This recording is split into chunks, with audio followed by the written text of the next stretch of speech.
నమస్కారం. భక్తివన్ ప్రేక్షకులకి స్వాగతం. నేను రూపానాథెళ్ళ. ఈరోజు వినాయక చవితి విశిష్టత, వినాయక నవరాత్రుల గురించి ప్రత్యేకమైనటువంటి విషయాలు మనం తెలుసుకోవడం కోసం మనతో పాటు స్టూడియోలో ప్రముఖ ఆధ్యాత్మికవేత్త చిలకమర్తి ప్రభాకర్ చక్రవర్తి శర్మ గారు ఉన్నారు.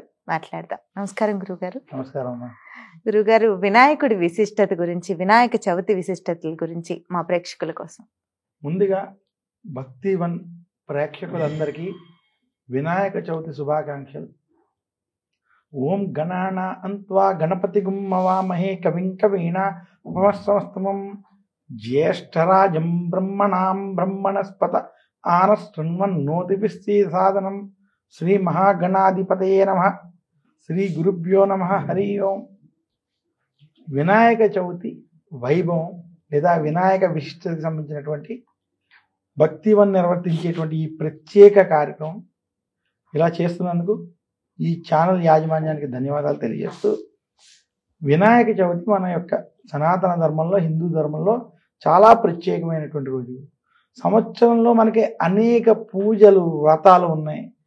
మనకి చైత్రంలో ఉగాది నుండి ఫాల్గుణ మాసంలో శ్రీ మహావిష్ణువుకి సంబంధించినటువంటి పూజల వరకు, మనం ఆచరించేటువంటి పూజల వరకు అనేక పూజలు, వ్రతాలు ఉన్నాయి.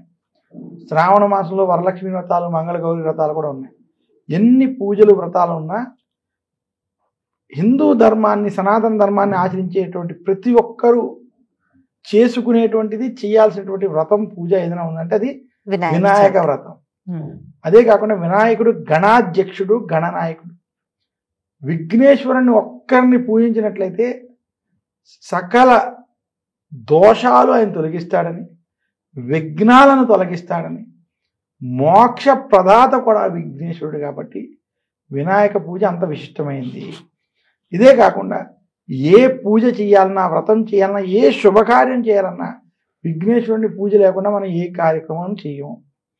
అయితే వినాయక వ్రత వైభవం ఏంటంటే, వినాయక వ్రతం మనం చూసినట్లయితే అసలు విఘ్నేశ్వరుడు వినాయక చవితి నాడు, భాద్రపద మాస శుక్లపక్ష చవితి తిథి నాడు వినాయకుడు జననం జరిగినటువంటి రోజు వినాయక చవితి రోజు.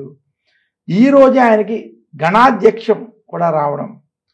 ఈ రోజే విఘ్నేశ్వరుడికి ముఖ్యంగా గజానుని యొక్క శిరస్సు తీసుకొచ్చి ఆయనకి శివుడు ప్రాణం పోయడం, ఇటువంటి కథలన్నీ కూడా ఈ రోజుతోటే ముడిపడి ఉండడం. అందుకనే వినాయక వ్రతం చాలా విశేషమైనది. ఎవరైతే విఘ్నేశ్వరుని పూజిస్తారో, ఆరాధిస్తారో వారికి సకల శుభాలు కలుగుతాయి. ఇదే కాకుండా జ్యోతిష్ శాస్త్ర ప్రకారం ఏ వ్యక్తికైనా కేతు సంబంధించిన దోషాలు జాతకంలో ఉన్నా, అంటే రాహుకేతు దోషాలు, అలాగే ఎవరికైనా ఏ పనులు ప్రారంభం చేసినా ఆ పనుల్లో ఏదో ఒక ఆటంకాలు కలుగుతున్నాయి. చాలామంది వివాహాది కార్యక్రమాల్లో ఏదైనా ఇంటిని ప్రారంభించిన వాళ్ళు పనులు ఆగిపోవడం చూస్తున్నారు. విఘ్నాలు, ఆ యొక్క ఆగిపోయేటువంటి పనులు, విఘ్నాలు ఏవైతే ఎదురవుతున్నాయో అవి తొలగించుకోవాలంటే వినాయక వ్రతం ఒక్కటి ఆచరిస్తే వారికి అటువంటి విఘ్నాలన్నీ కూడా తొలగిపోతాయి. సంవత్సరం మొత్తంలో ఏ పూజ, వ్రతం ఆచరించినా ఆచరించకపోయినా వినాయక వ్రతం ఒక్కటే ఆచరించడం చేత ఖచ్చితంగా వారికి శుభ ఫలితాలు ఉంటాయి. అలాగే విఘ్నేశ్వరుడు త్వరగా ప్రీతి చెంది అతి త్వరగా మనకి శుభాలను, ఫలితాలను ఇస్తాడు. వినాయక వ్రతం అంటే వినాయక చవితి రోజే జరగాల గురువు గారు? వినాయక వ్రతం వినాయక చవితి రోజు వినాయక చవితికే మనం వినాయక వ్రతాన్ని ఆచరించాలి. మిగతా ఏ రోజులు మనం వినాయక వ్రతం చేయం. మిగతా సంకటహర చతుర్థి వ్రతాలు మనం ఆచరిస్తాం. వినాయక చవితి రోజు ఎందుకు వినాయక వ్రతం చేస్తామంటే, ఈ రోజు విఘ్నేశ్వరుడి యొక్క జననం జరిగింది. అందులో వినాయక వ్రతంలో కూడా శమంతకమణికి సంబంధించినటువంటి కథని ఈరోజు ఖచ్చితంగా చెప్పుకుని అక్షంతలు వేసుకుంటాం. ఎందుకంటే ఈరోజు ఈ వ్రతాన్ని ఎందుకు చేయాలంటే, నీలాపలిందరికి సంబంధించినటువంటి కథ ఒకటి ఉంది. వినాయక చవితి రోజు విఘ్నేశ్వరుడికి సంబంధించినటువంటి ప్రసాదాలన్నీ ఆయన సృష్టిగా భుజించి తన తల్లిదండ్రులకి సాష్టాంగ నమస్కారం చేయడానికి ప్రయత్నించినప్పుడు చేయలేక ఇబ్బంది పడుతుండగా చంద్రుడు చూసి నవ్వడం చేత తన యొక్క ఉదరం పగిలి వినాయకుడు మూర్ఛిల్లి మరణం పొందేటువంటి స్థితికి రావడం.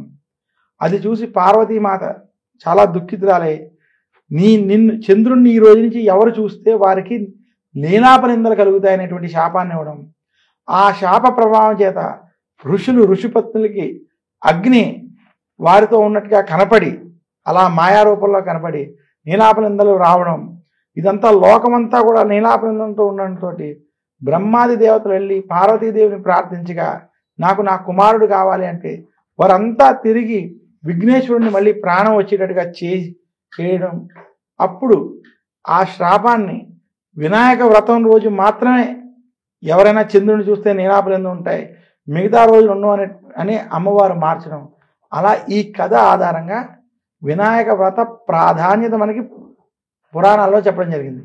అలాగే శమంతకమణికి సంబంధించినటువంటి కథ మనం తీసుకున్నట్లయితే, శమంతకమణి శ్రీకృష్ణుడు శమంతకమణిని నాకు అందించాలి, సత్రాజిత్ వద్దకు వెళ్ళి ఇది గనక మా దగ్గర ఉన్నట్లయితే ప్రజలకి దేనికి లోటు ఉండదు, అందరికీ అన్నపానాదులు తెగించి అని మనం అందించవచ్చు, ఇంత గొప్ప మణి మా దగ్గర ఉండాలని అడగగా ఇది నేను కష్టపడి సంపాదించినటువంటిది, నేను ఇది ఎవరికి ఇవ్వనని శ్రీకృష్ణుడికి తెలియజేయడం. అలాగే తన యొక్క సోదరుడికి ఇచ్చి ఆ యొక్క మణిని ఉంచడం. తను ఆ యొక్క సోదరుడు అడవుల్లోకి వెళ్ళడం, అక్కడ ఒక సింహం అతన్ని సంహరించడం. తర్వాత ఆ సింహం దగ్గర ఆ మణి ఉండడం ఒక బల్లూకం చూసి ఆ బల్లూకం జాంబవంతుడు ఆ సింహాన్ని సంహరించి ఆ మణిని తీసుకెళ్ళి తన యొక్క కూతురు జాంబవతికి ఇచ్చి ఒక గుహలో ఉండడం జరిగింది. అదే సమయంలో వినాయక చవితి రోజు పొరపాటున పాలలో చంద్రుణ్ణి చూసినటువంటి కృష్ణుడికి నీలాపనిందలు రావడం. అప్పుడు ఎలాగైనా శమంతకమని ఎక్కడ ఉందో తీసుకొచ్చి సత్రాజిత్తుకి అందించాలి, విషయం చెప్పాలని కృష్ణుడు బయలుదేరగా సింహం జాడలు బల్లూకం జాడలతో జాంబవంతుని పట్టుకుని అక్కడ పెద్ద యుద్ధమే జరిగి అలా ఆ యుద్ధంలో గెలిచి శమంతకమణితో పాటు జాంబవతిని వివాహం చేసుకుని ఆ యొక్క శమంతకమణిని తీసుకొచ్చి జరిగినటువంటి నీలాపనిందలకు సంబంధించిన వృత్తాంతం చెప్పడం. అప్పటి నుంచి ఎవరైతే వినాయక వ్రతాన్ని ఆచరించి ఈ శమంతకమణికి సంబంధించినటువంటి కథ చెప్పుకుని అక్షంతలు ఈరోజు జల్లుకుంటారు లేదా ఈ కథని వింటారో వారికి ఆ నీలాపనిందలు ఉండవని, ఒకవేళ చంద్రుడిని చూసినా కూడా ఉండవు అని ఈ యొక్క కథ ద్వారా చెప్తారు. అందుకనే వినాయక వ్రత మహిమ అంత విశిష్టమైనది. గురుగారు, వినాయక చవితి రోజు ఎటువంటి విగ్రహాన్ని పూజిస్తే మంచిది? చాలా చక్కటి ప్రశ్న అడిగారమ్మా.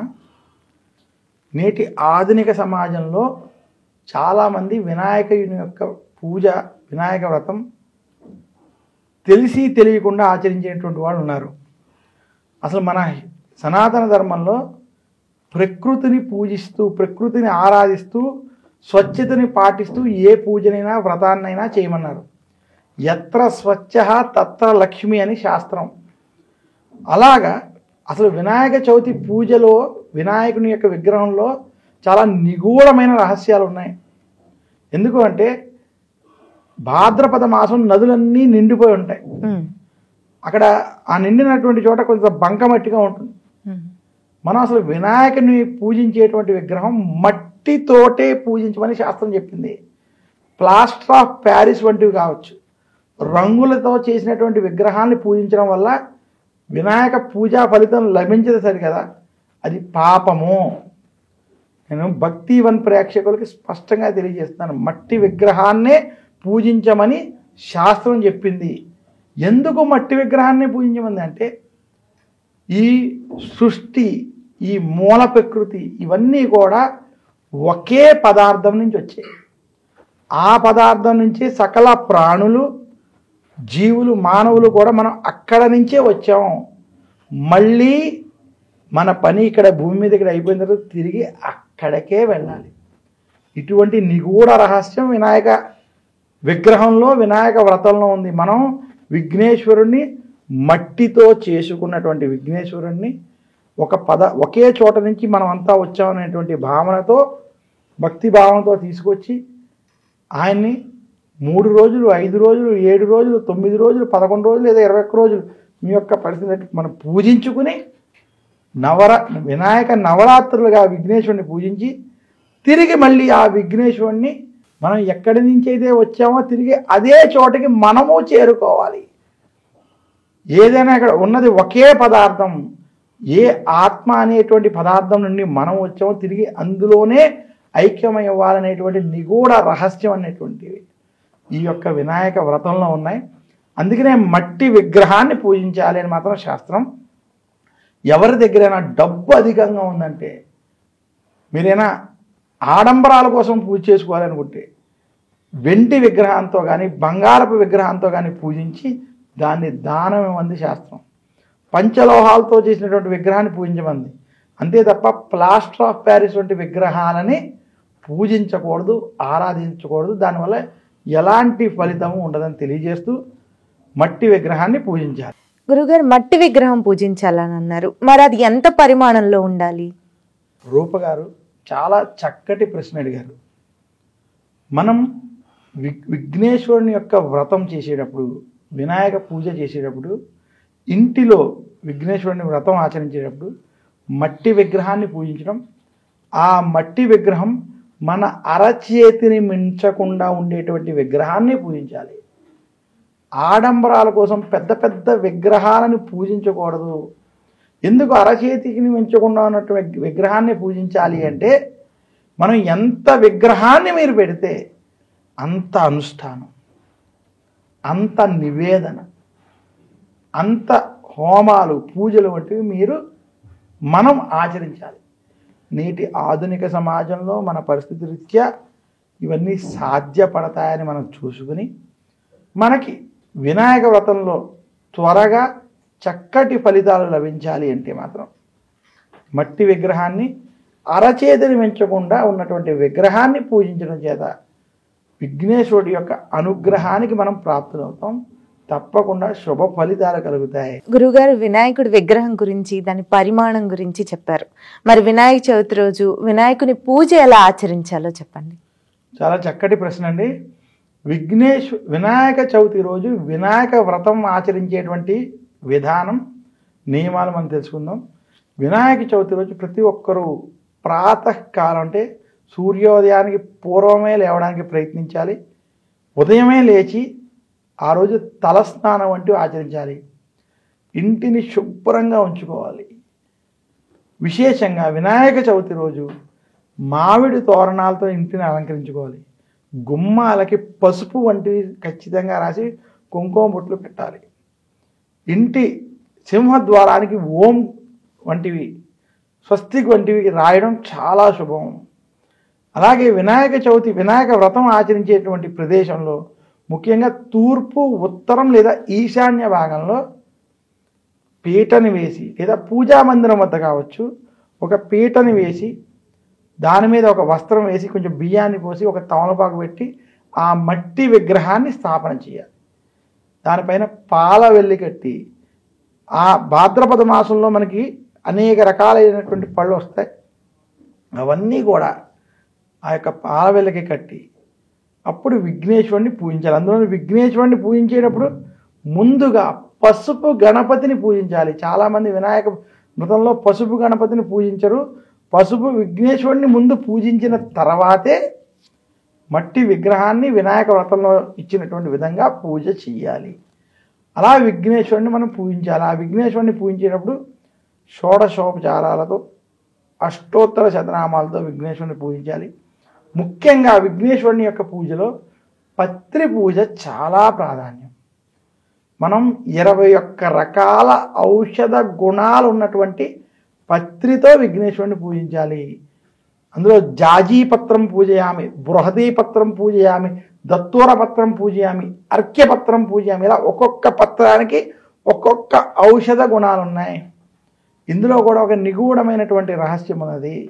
భాద్రపద మాసంలో రోగాలు వచ్చేటువంటి సమయం కాబట్టి ఇంటి బయట పసుపు రాయడం వల్ల, గుమ్మాలకి మామిడి తోరణాలు కట్టడం వల్ల క్రిమి కీటకాలు రావని, నెగిటివ్ ఎనర్జీ ఉండదని, అలాగే ఈ 21 రకాల ఆయుర్వేద గుణాలు ఉన్నటువంటి పత్రులు ఏవైతే ఆ యొక్క మొక్కల దగ్గరికి వెళ్ళి దాని వాసన పీల్చిన, ఆ యొక్క ఆకుల్ని స్పృశించిన, ఆ ఆకులతో విఘ్నేశ్వరుని పూజించి ఆ యొక్క ఆకుల ద్వారా వచ్చేటువంటి ఆ వాసన చూసినా కూడా కఫ, వాత, పిత్తానికి సంబంధించినటువంటి రోగాల యొక్క నివారణ జరిగి ఆయురారోగ్యాలు కలుగుతాయని మన యొక్క శాస్త్రాలు తెలియజేశాయి.